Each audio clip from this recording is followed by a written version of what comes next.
안녕하세요. 캔들피그와 김합에게 나불대화 시간입니다. 최근 중국이 심각한 전력난에 빠져서 광둥성, 저장성, 일부 공장들의 가동이 중단되거나 생활에 필요한 전력까지도 제한적으로 공급되는 그런 뉴스들이 많이 나오는데요. 이런 전력난의 원인이 중국과 호주의 외교 갈등으로 발생했다고 합니다. 중국이 호주산 석탄 수입을 중단하면서 이런 일이 벌어진 건데요. 중국이 아프리카나 남미를 통한 석탄 수입을 해도 되긴 하지만 운송비도 상당히 높고 질도 호주산보다 떨어져서 마땅한 대체 수입원이 원활하지 않아서 석탄 공급에 차질이 생기면서 이런 심한 전력난이 발생한 거죠. 안 그래도 중국은 얼마 전에 부동산 개발업체 헝다 문제로 시끄러운 상황인데 자꾸 이런 일들이 생기면서 중국 경제 성장에 영향을 줄 것이라는 의견도 많이 나오고 있습니다. 국제 정세를 보다 보면 중국과 관련된 이야기들은 에너지 확보와 관련된 내용이 참 많은데요. 그래서 오늘은 에너지를 중심으로 과거와 앞으로의 중국 이야기를 한번 해볼까 합니다. 반갑습니다, 김하백님.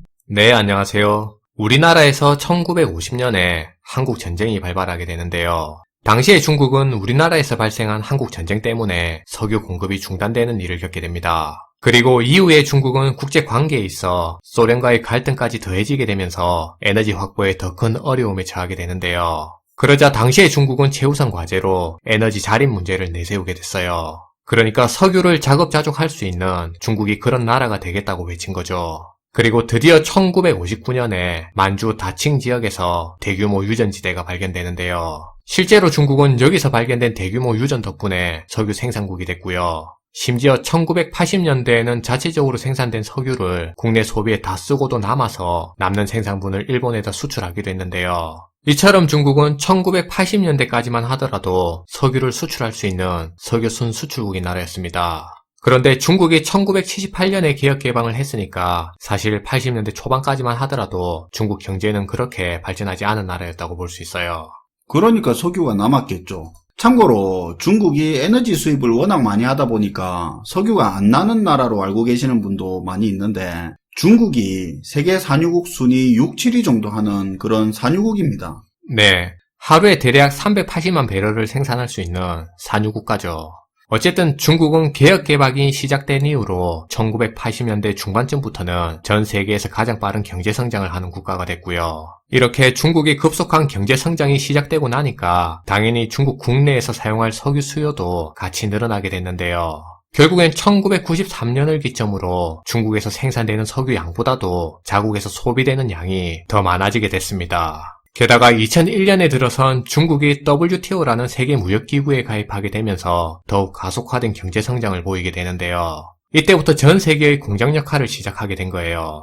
향후에 석유 소비 역시도 가공할 정도로 급격하게 증가하게 됐고요. 결국 2009년에 중국은 미국을 제치고 세계 최대 규모의 에너지 소비 대국으로 올라서게 되는데요. 현재 전 세계 에너지 소비의 4분의 1가량을 중국이라는 나라 혼자서만 소비하는 상황이 됐습니다. 그런데 2000년대에 들면서 한정된 석유 공급 문제를 두고 특히나 미국과 중국이 서로 경쟁 관계에 돌입하게 됐어요. 그때는 미국의 셰일 혁명 이전에 미국도 중동 석유 의존도 높을 때 그때네요. 네.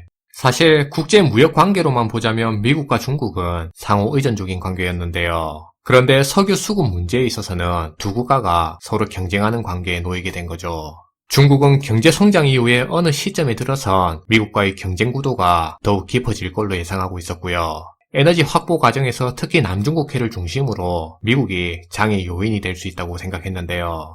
그런데 여기서 남중국해가 중요한 이유는 중국에서 진행되는 해상 교역량의 3분의 2가 이 남중국해를 통해서 이루어지고 있기 때문이고요. 그리고 석유 같은 경우도 중국에서 수입하는 전체 수입량의 80%가 이 남중국해를 거치기 때문에 중요한 문제가 될 수 있는 거죠. 그렇지만 그 중요한 남중국해를 둘러싸고 있는 국가들이 다 미국 우방국인 게 또 중국 입장에서는 문제죠. 네. 그래서 다음 얘기할 문제가 드러나게 되는 겁니다. 이후로 2014년에 중국은 새로운 성장 동력 확보를 위해서 1대1로를 선포하게 되고요. 중국이 이렇게 급격히 부상했기 때문에 트럼프 행정부 시절에 들어서는 미중 무역전쟁이 발생하게 되는데요. 비슷한 시기에 중국은 국제 질서에서 미국의 영향력을 벗어나면서도 안정적인 에너지원 확보를 위해서 원유와 천연가스 공급망 확보에 공격적으로 공을 들이게 되는 겁니다. 예를 들면 대표적으로는 러시아와 파키스탄과의 송유관 설치를 통해서 에너지 동맹 관계를 형성하게 됐고요. 중동에서는 이란과의 관계도 강화시켜 갔는데요. 그리고 남중국해를 통해서는 중국의 영유권을 강조하는 동시에 원자력 분야의 대규모 투자도 진행하면서 안정적인 에너지원 확보에도 큰 공을 들인 거죠. 에너지원 공급에 있어서 중국은 공급망이든 에너지 자원이든 어쨌든 미국 영향 적게 받는 구도를 갖추는데 엄청 신경을 썼죠. 물론 그것 때문에 피해보는 주변 국가들도 많지만요. 네. 그럼 이제 여기서 퀴즈인데요. 중국이 사용하는 전체 에너지 소비 중에서도 과연 석탄 소비량은 어느 정도가 될까요? 중국이 아직 석탄 비중이 높은 걸로 아는데 한 40% 50% 정도 안 될까요? 네, 중국은 현재 60% 이상을 석탄에 의존하고 있어요. 와, 생각보다 많네요. 원유나 천연가스 유통망 확대에 그렇게 목을 메고 원전 그렇게 공격적으로 늘리고 있는데 아직도 석탄을 그렇게 쓰고 있는 겁니까? 그럼 석유는 비중이 어떻게 됩니까? 석유 같은 경우는 비중이 대략 한 20% 정도로 보시면 될 것 같아요. 생각보다는 적네요. 네. 그리고 참고로 천연가스 비중은 최근 수요가 계속 증가하는데도 전체 비중의 대략 한 6% 수준에 머물러 있는 상황이에요. 현재 중국은 이미 2020년을 기준으로 전체 석유 소비의 75%가량을 수입에 의존하고 있는 세계 최대의 석유 수입국이라고 볼 수 있는데요. 동시에 전 세계의 공장 역할로서 세계 최대 규모의 석유 소비 국가도 될 수 있는 거죠.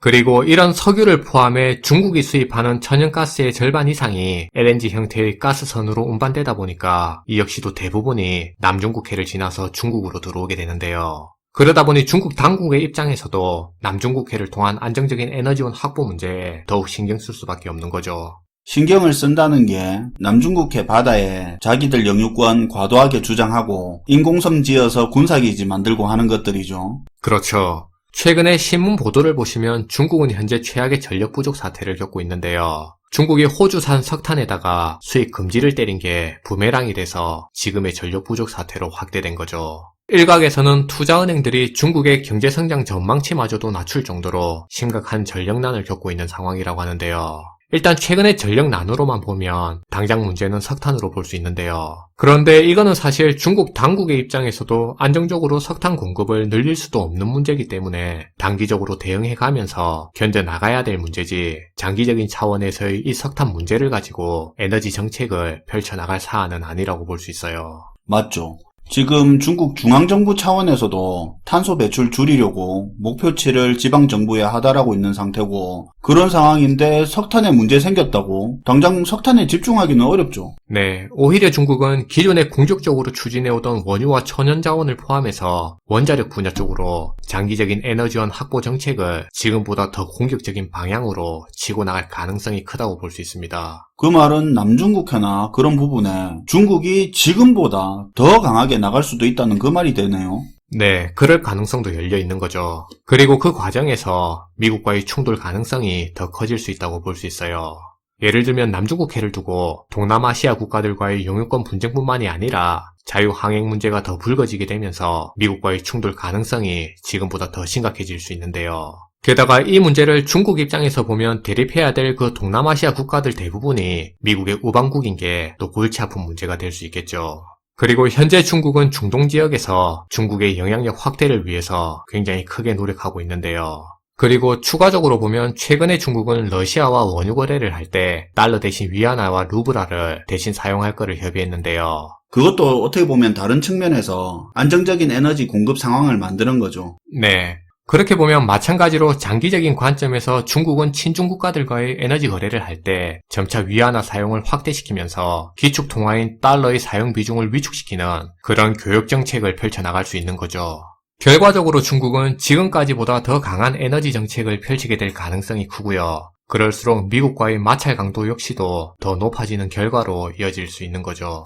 지금까지 중국의 안정적인 에너지 정책들이 보면 미국하고 마찰이 되는 부분이 많죠. 오늘도 잘 들었습니다, 김하백님. 네, 감사합니다.